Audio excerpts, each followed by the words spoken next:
नमस्कार, मैं हूं माही सिंह और आप देख रहे हैं नेक्स्ट नाइन न्यूज। जी हां भाइयों और बहनों, मैं हूं आपका दोस्त अमित सयानी और आप सुन रहे हैं बिना का गीतमाला। रेडियो पर सुनाई देने वाली ये आवाज आज थम गई है। आपको बता दें, आवाज के जादूगर रेडियो प्रेजेंटर अमीन सयानी ने 91 साल की उम्र में जिंदगी को अलविदा कह दिया है। अमीन सयानी की आवाज ही उनकी पहचान थी। एक गोल्डन एरा का अंत जरूर हुआ है, लेकिन इसकी शुरुआत जो थी वो आसान नहीं थी। आइए एक नजर डालते हैं उनके सफर पर। अमीन सयानी कभी वो गायक बनना चाहते थे, लेकिन बाद में जाने माने ब्रॉडकास्टर बन गए। वे मानते थे कि अच्छी हिंदी बोलने के लिए थोड़ा सा उर्दू का ज्ञान होना भी जरूरी है।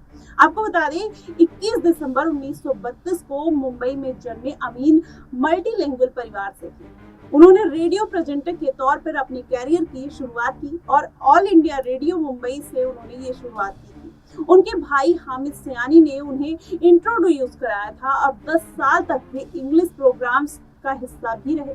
आपको बताएं, आजादी के बाद उन्होंने हिंदी की ओर अपना रुख किया। इसके बाद उन्हें मिला जीवन का वो हिट शो जो मील का पत्थर बन गया। इस शो की शुरुआत हुई थी 1952 में, जब एक एड कंपनी ने अधिकारी जाने माने रेडियो सिलोन पर ग्राहकों के लिए हिंदी फिल्मों के गाने की एक सीरीज का प्लान बना रहे थे। एड कंपनी एक रासायनिक और फार्मास्यूटिकल ग्रुप के लिए विज्ञापन बना रही थी, जो कई प्रोडक्ट के अलावा एक टूथपेस्ट भी बनाती थी। मशहूर रेडियो आर्टिस्ट हामिद सयानी द्वारा अंग्रेजी गीतों का एक शो रेडियो सिलोन पर बहुत अच्छा जो है प्रदर्शन कर रहा था। ऐसे में एड कंपनी को हिंदी फिल्मों और गीतों की लोकप्रियता को देखते हुए हिंदी बाजार में कदम रखने का भी प्लान था। रेडियो की दुनिया में अपनी मखमली आवाज से जादू बिखेरने वाले अमीन सयानी के निधन पर भी प्रधानमंत्री नरेंद्र मोदी ने दुख जताया है।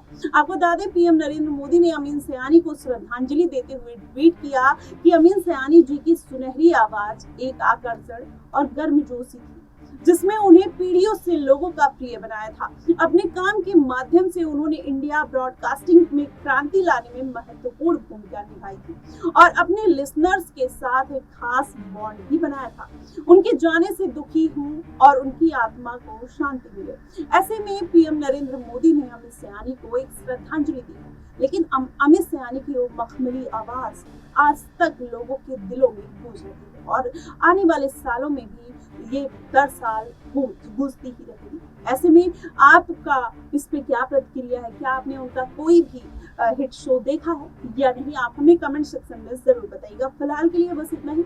देश और दुनिया की तमाम खबरों के लिए हमारे साथ बने रहिए नेक्स्ट नाइन न्यूज पर।